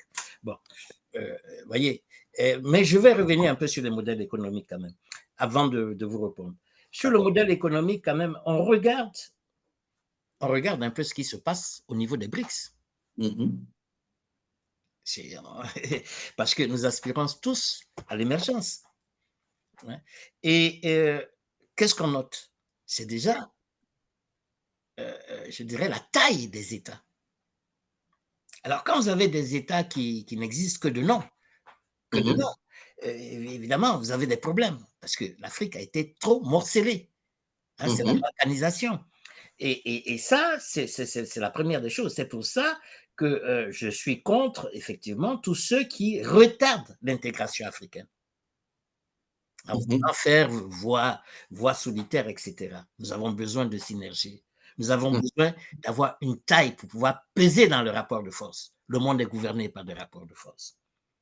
Bon, et tout à l'heure, bon, n'ayons pas peur de le dire, la plupart des États fonctionnent suivant la gouvernance des institutions de Bretton Woods. Le FMI et autres. Voilà, bon, ce n'est pas des modèles endogènes. Mais si vous prenez des pays, ça pose le problème monétaire, ça pose un certain nombre de problèmes. Mais quand vous prenez tous les pays, tous les BRICS, vous prenez le Brésil, vous prenez la Russie, vous prenez l'Inde, etc. Ben, vous vous appelez la Russie et la Chine, vous vous apercevez d'une chose, c'est leur taille. Et la deuxième chose dont vous apercevez, c'est que les modèles qu'ils ont optés ne sont pas des modèles venant de Bretton Woods. Attention. Oui, ça, on ne le dit pas souvent, mais ce n'est pas des modèles qui viennent de Bretton Woods. Parce qu'ils avaient leur monnaie, ils avaient un certain nombre de facteurs très endogènes. Bon, maintenant, on va pour vous répondre, oui, effectivement, on se pose la question de savoir est-ce qu'il faut tenir compte, effectivement, de la culture des États. Il faut tenir compte de la culture des États. Bon, parce que votre question, c'est de dire, est-ce que dans les perspectives, est-ce que nous devons continuer comme ça? Oui, jusqu'à un certain seuil. Jusqu'à un certain seuil. C'est des questions de seuil, hein, vous savez. Disons, l'expérience des États, c'est à un moment donné d'avoir basculé. Parce qu'ils ont atteint un seuil. Vous prenez l'industrie, vous avez eu la révolution industrielle, ben c'était un seuil. À partir de là, se déclenche quelque chose. Vous passez à un autre palier. Donc, il y a des seuils qu'il faut atteindre. Bon, voilà, c'est ce que je peux dire là-dessus. Maintenant, sur votre question, est-ce que vous pouvez revenir un peu sur la question? En fait, la question, c'était de savoir aujourd'hui, dans la dynamique du développement, il y a aussi la place de la recherche. Oui, tout à fait. Comment penser l'action de l'État? Tout à fait, ça. Alors, vous voyez, pour regarder les politiques, pour lire des politiques publiques, il faut aller regarder les budgets. Il faut aller regarder les budgets. Qu'est-ce qu'on consent? Qu'est-ce que la nation consent dans tel secteur, tel secteur, tel secteur? La lecture se fait, se fait à travers les budgets. Mais quels sont les budgets de la recherche en Afrique? Ce n'est même pas 1%. Ce n'est même pas 1%, c'est 0, quelque... Alors, en Côte d'Ivoire, on est peut-être à 0,05. À 0,5, vous voyez? Alors, mais un pays qui n'a pas de recherche, c'est un pays qui renonce à son avenir. Parce que vous êtes condamné à importer. D'où aussi la question de parce que l'innovation, l'innovation, comment? Et d'où aussi la question de l'ingérence des Big Four, les cabinets de conseil, McKinsey et tout ça qui viennent. Oui, mais si vous voulez, ces cabinets, ils font leur boulot, hein, je veux dire, ils font leur boulot, c'est-à-dire, ils viennent, qu'est-ce qu'ils font? Et eux, ils ont des normes qui suivent, tout simplement. Et ils vous demandent de les suivre. Ils vous demandent de les suivre. Et ils vous évaluent de la même façon. Mais le problème maintenant, et le problème maintenant, comme disait cher Anta Diop, il va falloir que l'Afrique apprenne à s'évaluer elle-même. Il ne faudrait pas qu'elle soit évaluée toujours de l'extérieur. Et lorsque Fatiga a été nommé président c'était la BCAO, il était le premier président, il a demandé, et les gens lui ont dit oui, mais c'est très bien, tout ça, mais on va vous envoyer nos experts. Il leur a répondu non. Les experts ici, c'est nous. C'est pas compliqué. Donc, il va falloir que nous ayons nous-mêmes nos propres standards d'évaluation. Parce que tant qu'on se fait évaluer par les autres, ça ne va pas. Je suis très content de voir Stanislas Zézé avoir... un blockchain. Oui, mais c'est très bien, c'est ce qu'il faut. Bon, bien que on suive encore, parce qu'il y a des standards qui sont, qui seront des standards internationaux. Mais ces standards internationaux posent des problèmes par rapport à leur application sur des terrains qui sont totalement différents. Et surtout qu'ils ne maîtrisent pas, ils ne maîtrisent pas le terrain. Vous avez vu toute la polémique sur le chômage, sur le taux du chômage. Quand on prend les critères, on prend les critères de l'OIT, on se dit, bon, ça correspond, c'est tout à fait ça. Mais quand vous prenez la réalité sur le terrain, c'est tout à fait autre chose. Voyez? Donc, effectivement, il va falloir que nous apprenions nous-mêmes à nous évaluer. Et d'ailleurs, c'est une très bonne initiative qu'en Afrique, maintenant, on parle de pairs, parce qu'on essaie de comparer ce qui est comparable. Bon, donc, voici ce qu'il faut dire là-dessus. Lorsqu'il n'y a pas de recherche, on renonce à son avenir. C'est pas plus compliqué que ça. D'accord? Tous les pays qui se sont développés sur leur capacité technologique. Pendant le Covid, on a vu quelle était la répartition du travail dans le monde. La dépendance des pays vers les pays de l'Est. Parce que les pays, si vous voulez, les économies occidentales sont restées des économies spéculatives. Mais tout le travail se fait maintenant à l'Est et non à l'Ouest. Il y a eu un déplacement. Il y a eu un déplacement. Donc aujourd'hui, quand vous avez des gens comme Trump qui revient, qui disent ah non, ça c'est pas normal, il va falloir qu'on casse ça. Donc on essaie de démanteler tout le système parce que effectivement, ça y est, l'économie productive, elle est à l'Est. Il faut regarder tout ce qui s'invente dans le monde, tout ce qui se crée dans le monde, tout ce qui se produit dans le monde. Ça se produit où? Alors, tant que l'Afrique sera en marge, c'est-à-dire qu'elle ne représentera même pas 1% de ce qui se crée dans le monde, de ce qui s'innove dans le monde, de ce qui se produit dans le monde, vous-même voyez quel est à venir. Alors, parlons de la Côte d'Ivoire. Moi, j'aime parler de l'Afrique, j'aime pas parler... mais parlons de la Côte d'Ivoire. Effectivement, et là, nous faisons un grand effort pour améliorer le capital humain.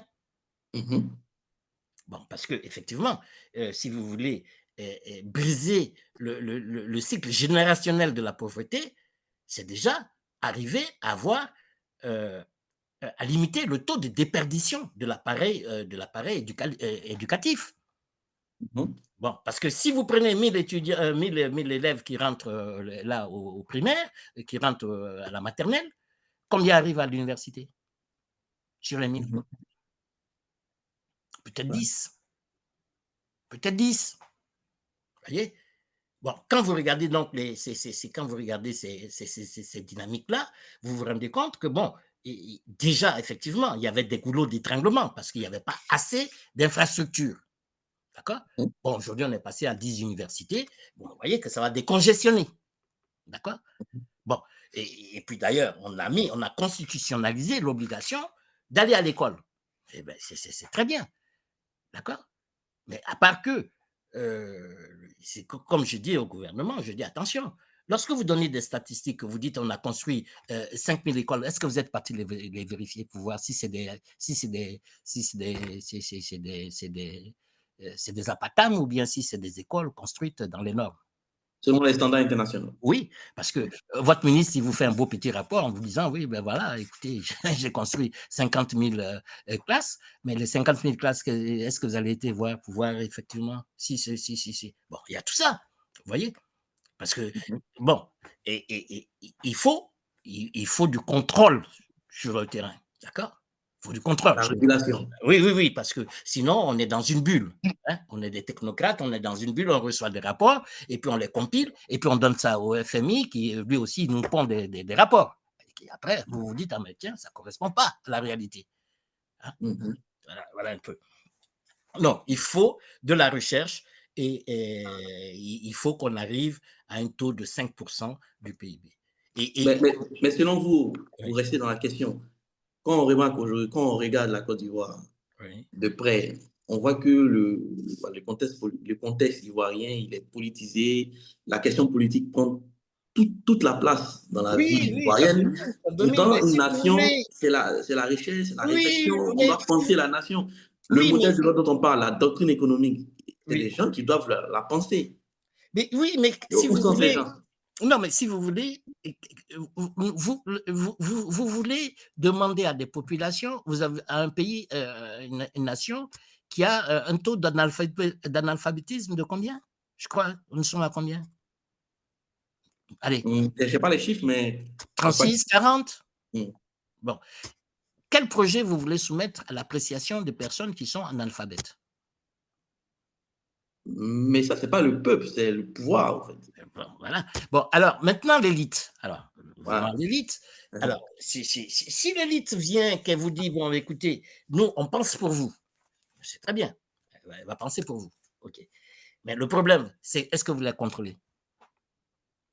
Quels sont les instruments en Côte d'Ivoire d'évaluation des politiques publiques? Ça, c'est une bonne question. Ouais. D'accord. Est-ce qu'il y a des instruments? Vous prenez l'Assemblée nationale. La dernière fois, j'avais fait un article là-dessus où j'avais lu dans un journal quelque chose, et puis c'est des parlementaires qui disaient, mais est-ce que c'est possible et tout ça? Alors qu'ils ont un pouvoir d'investigation. Ils peuvent faire des commissions d'enquête. Comme en France. Bien sûr. Mais alors, bon, quand vous voyez ça, c'est-à-dire que même les institutions de contrôle... ils ne savent pas. Mais le président Ouattara est à féliciter. Parce qu'il a mis quand même une Cour des comptes. Ouais.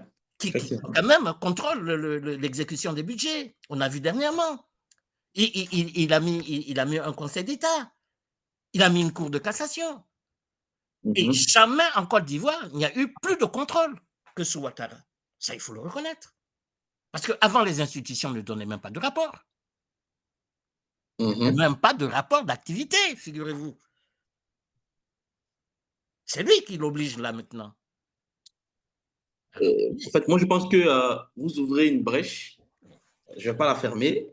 Et ça soulève la question, et je pense que c'est une question pour tous, sur la qualité de nos élites. Parce que quand vous me dites à l'Assemblée nationale des élus qui ne savent pas qu'ils doivent ou ils peuvent lancer une enquête sur tel ou tel sujet, c'est grave. C'est grave. Vous avez dit que c'est la politique qui domine, c'est ça? C'est ça. Bon, donc, si vous voulez, donc il y a toute une évolution parce qu'il y a aussi l'évolution des mentalités. Hein. Vous avez vu que des pays ont pu se développer comme le Ghana à partir de Rawlings. Qu'est-ce qui s'est passé? Il y a eu une révolution culturelle. Ouais. Bon, et sociologique. Vous regardez un peu ce qui s'est passé sous Sankara, vous voyez que la mentalité a changé. Donc, la Côte d'Ivoire, parce que vous prenez une école qui est tombée en panne pendant 20 ans, hein, qui a développé donc de la médiocrité, qui a développé de la violence, etc. Parce que, excusez-moi s'il y a des fessistes parmi vous, bon, voilà, bon, Et on voit d'ailleurs quand ils arrivent dans la vie civile, ce qu'ils font, hein, lorsqu'ils se rendent dans la société politique, ils font que du désordre. Ils sont habitués à faire du désordre. Bon, donc, c'est ce qui se passe. Bon, donc, C'est sous-maré. Moi, je suis un fruit de la fessie, mais... Non, ben, c'est pour ça que j'ai pris la précaution de m'excuser auprès des jeunes qui sortent de la fessie. Bon, c'est l'école, hein, c'est l'école de la fessie. Voilà. Bon, mais voici. Donc, l'école est tombée en panne pendant 20 ans. Et ça aussi, ça a des conséquences. Hein. C'est pas la faute des jeunes. Hein. Parce que quand vous avez des professeurs eux-mêmes qui sont... vous comprenez? Moi j'étais formateur des formateurs. Hein. À Paris, j'ai eu beaucoup de... Je veux dire que les jeunes... Tout à l'heure, il y a quelqu'un qui défendait les jeunes ivoiriens. Je suis d'accord avec lui. Parce que moi, j'ai eu plein de doctorants ici. Mais quand j'ai des jeunes qui viennent de Côte d'Ivoire et tout ça, je suis surpris. Je suis souvent surpris. Pourquoi? Mais parce qu'ils ont une formation très solide. Ah, d'accord. Ah oui, en 3e cycle, je suis très surpris. J'ai plein d'étudiants que j'ai eus ici, des doctorants, mais c'était pas pareil. Tu te crois qu'ils viennent de l'université de Bouaké? Mais cette université, je ne l'ai pas connue, moi, vous voyez. Je ne l'ai pas connue, mais j'en ai vu aussi qui viennent, oui, de Bouaké, tout ça, mais bon, en tout cas, je ne les ai pas connus sur le terrain, si vous voulez. Je n'ai pas eu d'étudiants venant de l'université de Bouaké. Mais... si vous voulez, effectivement, non, c'est ceux qui arrivent à passer, parce que quand même, c'est des parcours de combattants. Hein. Ouais. Bon, donc ceux qui arrivent, ils sont quand même assez bien formés, hein. Ça, il faut le reconnaître. Mais il nous faut beaucoup plus, justement. Il nous en faut beaucoup plus, etc. Hein.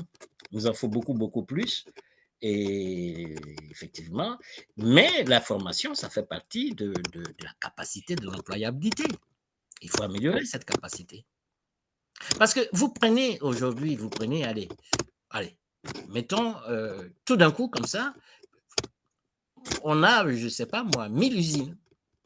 Mais même si on a ces 1000 usines, ceux qui sont là ne pourront pas être employés dans ces usines parce qu'ils n'ont pas les qualifications qu'il faut. Ouais. Donc, je pense que effectivement, la formation, et là, je suis très content, j'ai vu qu'il y a du très bon travail qui est fait pour la formation technique. Vous vous rendez compte qu'en Côte d'Ivoire, il n'y avait que 2 lycées techniques et professionnels.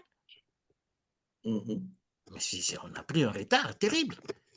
Parce qu'on a le même problème en Afrique, c'est-à-dire tout le monde veut faire de la gestion, veut faire, voilà, veut diriger, etc. Mais on ne produit rien. On veut gérer, mais on n'a rien produit, mais on veut gérer. Bon, donc voici un peu. Donc, on a besoin vraiment d'agents de maîtrise. Et là, il y a une très bonne option qui a été faite. Je vois tous les lycées techniques qui sortent, professionnels, etc. C'est une très bonne chose. Parce qu'on en avait besoin. Ouais. Alors, vous imaginez qu'on est obligé même de commander des tables bancs à l'étranger? Mais c'est une honte. C'est grave. Ben oui. Oui. Ah. Pour rester dans le continuum de la prospection, au fait, moi j'ai envie ici de rappeler par exemple le cas indien. Dans les années 80, l'Inde a envoyé plusieurs étudiants aller se former aux États-Unis. Oui. Où on a vu un peu, aujourd'hui quand vous voyez par exemple Google, c'est un Indien qui a la tête de Google, et une majorité de ces Indiens sont rentrés au pays, et ça a permis à l'Inde de se développer dans l'informatique. Donc moi, ma question ici, c'est de savoir aujourd'hui, je pense que moi je suis un diasporan, Adiakoum c'est un diasporan, Dassi c'est un diasporan, Congo il est au pays. Quel est le rôle de la diaspora dans le développement d'une nation? Ben oui, alors, le problème du retour, c'est des problèmes de conditions. C'est les conditions qui posent un problème. C'est ce que moi j'appelle l'attractivité globale. C'est l'attractivité globale. Si on vous dit demain, repartez en Côte d'Ivoire, la première question que vous posez, comment j'inscris mes enfants à l'école? Combien ça va me coûter? Est-ce que j'aurai de l'Internet à un prix raisonnable, accessible? je viens du Kenya. Figurez-vous que l'Internet là-bas, mais illimité, hein, quand je dis illimité, c'est pas... C'est-à-dire, vous l'avez 24 heures sur 24, et tout le mois. C'est des forfaits autour de 2500, 3500 shillings kenyans. Ça fait quoi? 1500, ça fait 10 euros. Voilà, vous voyez? Donc, c'est du 20 euros, comme en France. J'étais en Ouganda, j'ai été voir aussi au niveau de l'Internet, comment ils ont réussi à démocratiser le numéraire là-bas. J'ai essayé de comprendre un peu leur politique. C'est très intéressant parce que c'est l'État qui prend des investissements lourds. Et les opérateurs, eux, ils utilisent les infrastructures de l'État. Donc, ils ne font pas d'investissement parce que l'exploitation en la matière, c'est rien du tout. C'est 0 franc pratiquement. D'accord? Vous voyez? Donc, si vous voulez, quand vous regardez un peu tout ça, vous vous dites, bon, effectivement, la Côte d'Ivoire est sur un très, très bon chemin. Il y a beaucoup de choses aussi à faire dans ces domaines-là. Mais nous avons, disons, les choix que nous faisons actuellement, que nous avons faits, c'est ça qu'il faut regarder, c'est que les choix que nous avons faits sont des choix porteurs. C'est des choix qui vont... mais vous savez, hein, l'économie, ce n'est pas avec des baguettes magiques. Hein, l'action politique s'inscrit dans la durée. Voilà. C'est une course de fond. Oui, ça s'inscrit dans la durée. Bon, écoutez, je regardais un peu le système de gestion de CEA, qui est une entreprise, hein, le commissariat à l'énergie atomique. Mais pour mettre le système de gestion, c'est 5 ans. Vous voyez? Alors, à plus forte raison en État. Alors, quand j'entends les gens crier, oui, l'imitation de mandat, je leur dis, écoutez, tous les pays, tous les BRICS, là, il n'y a pas eu de limitation de mandat. Hein. Même l'Allemagne. Hein. Ah ben l'Allemagne. Angela Merkel a fait 20 ans pour pouvoir. 20 ans, et tout ça. Mais, et la France, avant, c'est Sarkozy, avant 2008, la France, elle était quoi? C'était pas un pays démocratique? Ah ben si, ça l'était. Ah ben, et pourquoi? Mais c'est à partir d'un certain seuil qu'on fait ces choses-là. C'est à partir d'un certain seuil. Mais, et puis d'ailleurs, je vais dire, sur le plan même de la doctrine constitutionnelle, le souverain ne peut pas être limité, ni dans ses choix, ni dans son expression. Parce qu'on a pris la mauvaise habitude de penser que la source du pouvoir, c'est le droit. Non, ça, c'est en Côte d'Ivoire qu'on a fait. Parce qu'on instrumentalise le droit. Mais la source du pouvoir, c'est le suffrage universel. Bon, enfin, bref. Voilà. OK. Donc, je vais laisser les autres rebondir sur les propos de M. Soumaré et on va clôturer parce que je pense qu'il est déjà 22h et 23h. Oui. OK, rapidement, moi, j'ai été pendant tout le débat très d'accord avec Dr Soumaré, mais pas sur ses dernières interventions, notamment sur la limitation des mandats. Voilà, moi j'ai apprécié d'emblée qu'ils disent que la stabilité, c'est, je dirais, l'épine dorsale de tout développement. Et je pense qu'en Afrique, l'instabilité aussi vient très souvent du manque du respect de nos différentes constitutions et de l'alternance démocratique. Voilà, donc je souhaitais souligner ce fait. Il y avait aussi le capital humain. J'avais voulu intervenir rapidement sur le capital humain, puisque nous parlons de projection pour l'avenir de notre pays, de la Côte d'Ivoire et au-delà du continent africain. Voilà. Aujourd'hui, est-ce que la Côte d'Ivoire a les ressources humaines? Est-ce qu'elle a le capital humain qu'il faut pour, je dirais, gérer les défis futurs? Voilà. Et quand nous parlons de capital humain, la base pour avoir une ressource humaine de qualité, c'est d'abord l'éducation. Voilà. Aujourd'hui, en Côte d'Ivoire, il y a plusieurs lycées et collèges qui sont construits. C'est à saluer. Je pense que le nombre d'universités est en train d'être, je dirais, multiplié. C'est vraiment des choses à saluer. Mais qu'est-ce que nous enseignons dans nos écoles et dans nos universités? Moi, quand je retourne au pays, je vois que le système éducatif ivoirien n'a pas changé depuis des années. Voilà, c'est les mêmes cours que nous faisons pratiquement quand nous étions au lycée et au collège, qui sont toujours enseigner en Côte d'Ivoire. Pourtant, le monde a changé. Aujourd'hui, nous parlons de nouvelles technologies de l'information et de la communication. En 2018, quand j'étais en Côte d'Ivoire, même au niveau de l'université de Cocody, il y avait des étudiants qui ne savaient même pas utiliser un ordinateur. Voilà, donc pour moi, c'est un problème qui peut être très, je dirais, délicat pour le futur de notre pays. Donc pour moi, il y a une refonte profonde du système éducatif qu'il faut faire.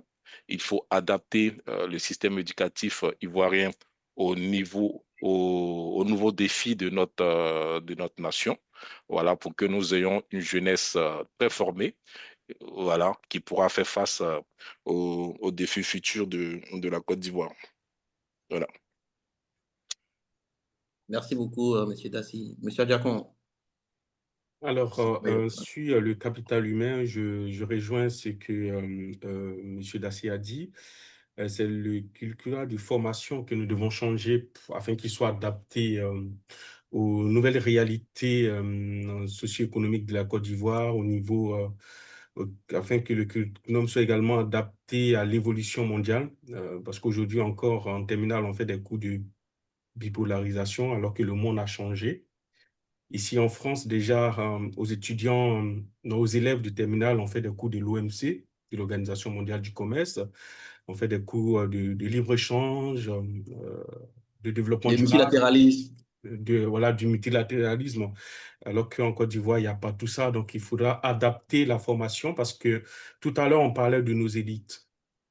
Je pense qu'ils sont à l'image de ce qu'on leur enseigne ou bien de ce qu'on leur a enseigné à l'université.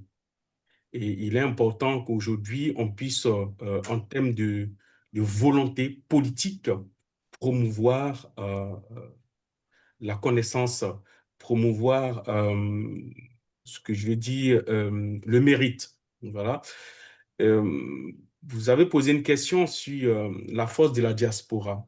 Je pense que la diaspora ne pourra rien faire, ne peut rien faire si le gouvernement, si l'État de Côte d'Ivoire n'a pas une volonté, ne met pas en place une véritable stratégie, une véritable politique qui puisse amener la diaspora à participer au développement de la Côte d'Ivoire.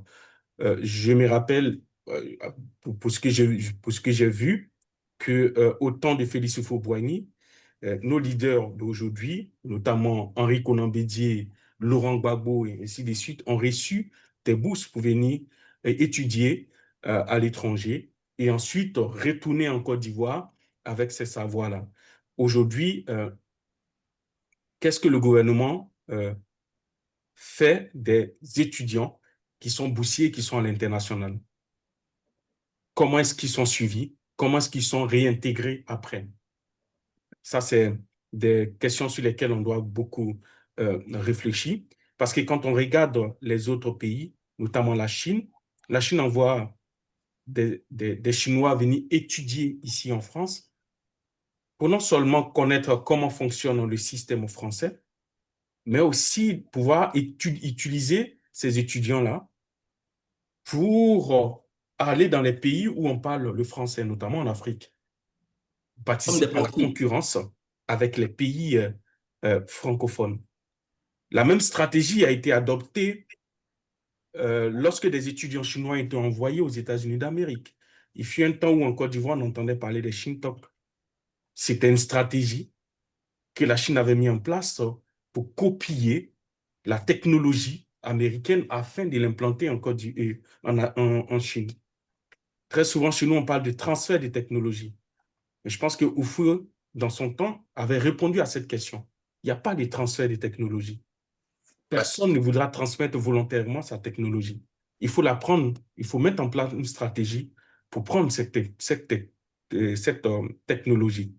Donc, il faut que le gouvernement ou la Côte d'Ivoire ait une réelle volonté politique afin de pouvoir mieux utiliser le capital humain, mieux former le capital humain et le mettre au service du développement de la Côte d'Ivoire. Merci, M. Diacon. Monsieur Congo, président des leaders.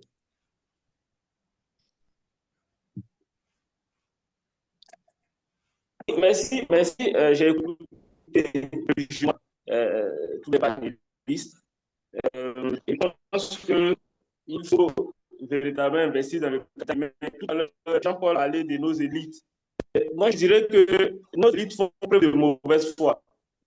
Parce que ce sont des gens de bout d'études de la part de Foucault-Boigny qui sont allés étudier pour la plupart aux États-Unis, en France, en Chine. Et aujourd'hui, quand tu les entends parler, c'est comme si ce sont des gens qui n'ont jamais étudié dans ces pays développés. Vous voyez un peu, et comme on le disait, la politique a pris le dessus.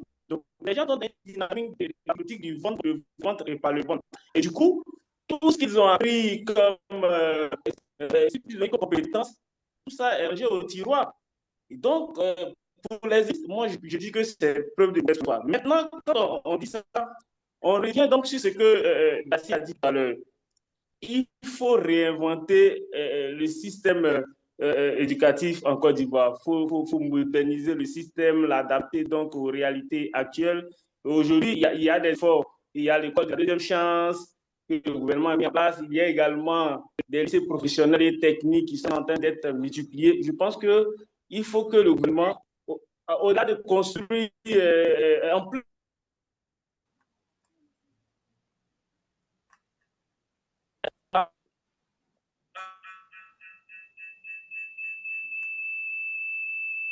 Ok. Je pense qu'il y a un problème de... Problème de réseau. Problème de réseau dont on parlait. Oh ouais, docteur Soumaré, vous voyez la différence entre le Kenya et la Côte d'Ivoire. Ça, c'est... Voilà, il n'y a pas d'investissement. Internet n'est pas démocratisé en Côte d'Ivoire et vous voulez... Oui. Oui, donc ils n'ont pas le choix. Donc aujourd'hui, je pense qu'il faut également aussi analyser le développement du capital, la transformation de nos... On peut avoir ces centres différents de la production locale. On peut mettre l'innovation.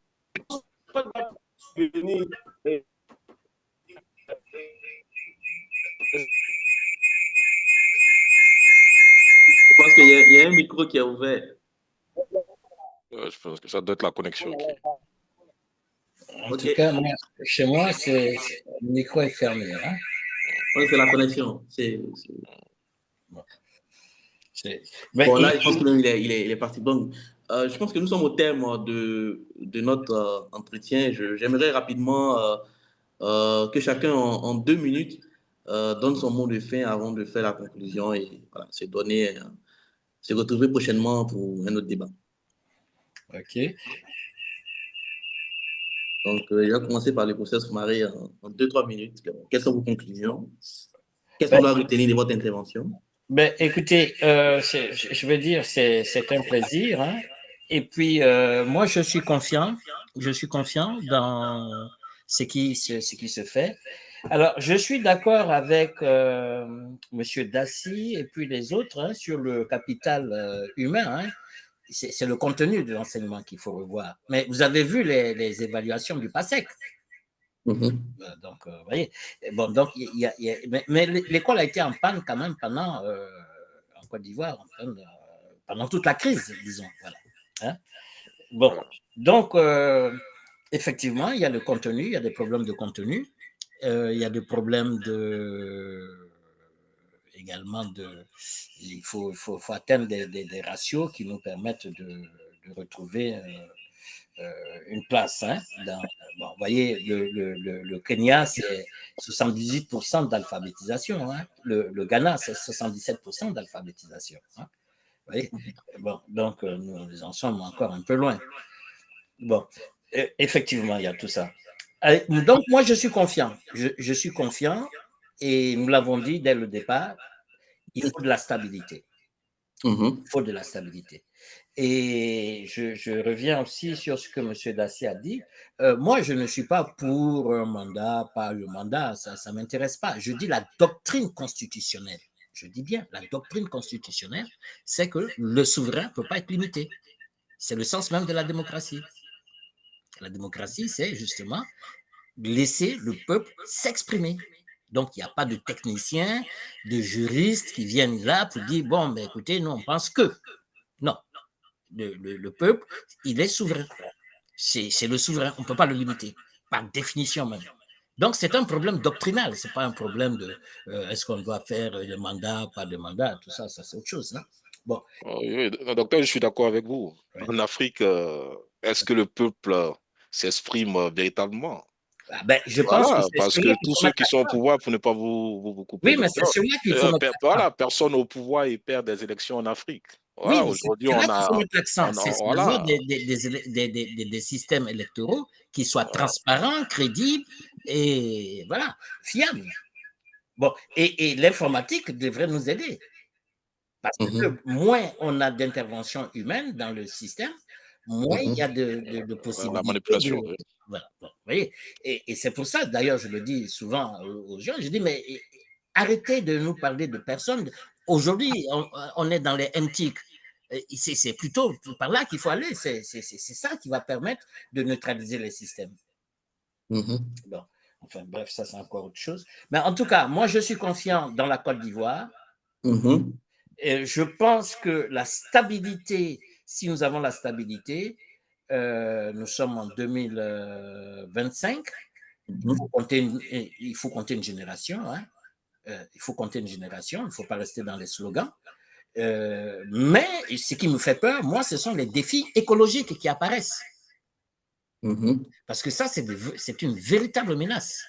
Surtout pour des pays où 80%, 60% de l'activité est logée sur la côte, hein, parce que c'est Abidjan, c'est Grand Bassam, etc. Bon, nous sommes quand même dans la façade atlantique. Hein, c'est un risque énorme. C'est un risque énorme. Donc, moi, c'est ce qui me fait peur. Bon, et de l'autre côté, effectivement, il faut que tous nous arrivons à se dire que nous pouvons... la différence, c'est ça la démocratie. Hein? C'est la différence.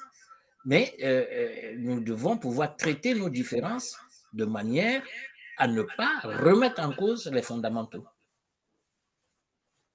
Voilà. Ben, c'est tout ce que je pouvais dire et je vous remercie. Hein. Merci, professeur Soumaré. Merci pour cette intervention. Monsieur Adjakon, donc, votre mot d'effet en 2 minutes. Ton micro.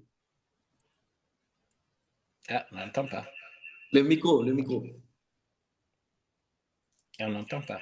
Alors, Oui, j'étais disant que je dirais que la Côte d'Ivoire incarne une trajectoire économique qui est dynamique au cœur de l'intégration régionale en Afrique de l'Ouest, au cœur de l'UEMOA. Mais comme le dit le professeur Soumaré, la Côte d'Ivoire fait face à plusieurs défis, notamment le défi climatique qui touche de plein fouet la Côte d'Ivoire, parce que la Côte d'Ivoire est un pays côtier, qui touche également la Côte d'Ivoire parce que la Côte d'Ivoire a une économie qui repose sur l'agriculture, une agriculture non modernisée, qui dépend des aléas climatiques. Et donc, ce défi est à prendre vraiment au sérieux. Et aussi, un autre problème, malgré cette trajectoire dynamique, économique dynamique que la Côte d'Ivoire a, c'est sa dépendance aux matières premières qu'elle doit essayer de juguler afin de pouvoir être plus compétitive sur la scène internationale. Un autre problème majeur qu'on n'a pas abordé ici, c'est la dette croissante de la Côte d'Ivoire. Une dette énorme. L'objet d'un autre débat. Ouais. Qui aujourd'hui rencontre un autre problème qui est la suppression des barrières douanières.